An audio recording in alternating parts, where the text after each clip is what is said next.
music has a real universal appeal across the board. I mean, sometimes kids come in not necessarily wanting to play, but just to be a part of it somehow. Like every single kid in here last night was inspired. Exactly. Yeah. They were just, every single face was beaming with inspiration. So anybody special you want to give props to as shout out? Thanks. You know, I kind of alluded to it in the beginning, is it's, you know, it's not just me, you know, as that, you know, notes for notes. I mean, it is this whole team. It is the fact that I have solid guys, program directors running these places, keeping them going, really being the concrete people in here that the kids recognize every day. And you know, at the core of it, we're building relationships through music. I mean, that's essentially, you know, what a band is. You're building these relationships amongst this common language. So, you know, it's really awesome to have a staff, you know, and we have a board of directors that, you know, in my opinion, is the best board ever. That, you know, is a working board, and it's been them, and it's been cultivating this grassroots organization by having a really strong board. And you know, I call him my brother in arms, Rod Hare. He pretty much is a brother almost. He's our board president, and kind of the first one from the bowl to discover us and get the bowl introduced to us.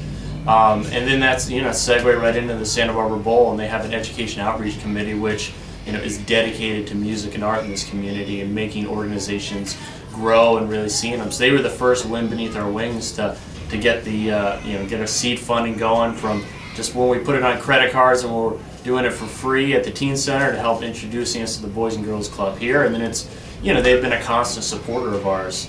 Not to mention, you know, as we've grown, we've started to, you know, get to a point where, you know, we've shown we're an organization that's developing and growing, so we've kind of started to garner other support. So the Wood Clysons Foundation, Tobes Foundation has been huge, Venico, Hot Topic Foundation, the Hot Topic stores, as you may know, all across America. They have a foundation, and they have pretty much helped support this whole studio to get it going, and hopefully, you know, support other studios as well. Locally here, our very own kind of rock and roll legend in the music manufacturing side of things, Seymour Duncan Pickups.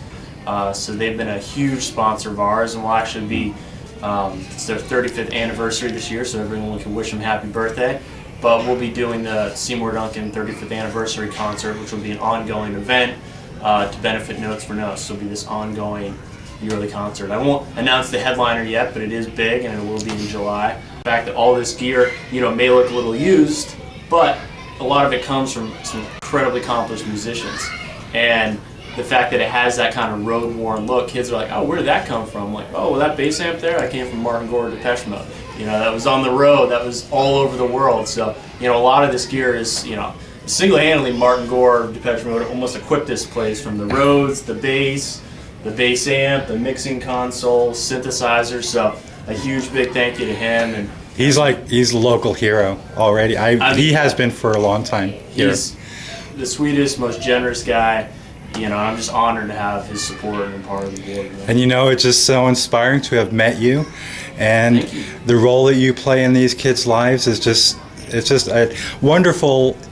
Pales to say that it's wonderful. It's just, it's like you're these kids' role models on so many levels. Well, you know, it's like everyone's been saying that, but I have to also say, it's like I get so much out of this too. It's not, you know, I don't paint myself as a hero or anything. I just do it because I love it and I thought it needed to be done, and I get just as much enjoyment out of creating these spaces and seeing the enjoyment on the kids' face. I mean, frankly, if I don't have to wear a suit and show up in an office, then I'm doing exactly what I want. So my office is a recording studio, and my suit's a pair of cargo shorts. So